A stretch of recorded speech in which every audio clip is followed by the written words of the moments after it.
फळ्यावर शब्द लिहून देतात। आम्ही आमचे जे शब्द चुकले आहेत ते दुरुस्त करून लिहितो। तुम्ही तुमचे शब्द स्वतः तपासता? कुणाकडून तपासून घेता? कोण सांगेल याचं उत्तर? हा, मित्रांकडून तपासून घेता। म्हणजे काय होतं याच्यामध्ये?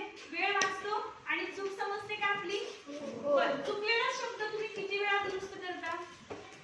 हा, 5 ते 10 वेळा चुकलेले शब्द लिहितो। मग तो पुन्हा चुकतो का? नाही चुकत, बरोबर? पण या श्रुतलेखन या उपक्रमाचा काय फायदा होतो आहे? यामुळे आमचे लेखन अचूक होत चालले आहे आणि वाचनाची आवड निर्माण होते। अजून काय फायदा झालाय?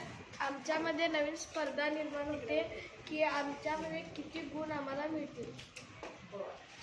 हा सराव श्रुतलेखनाचा हा उपक्रम सर्वांना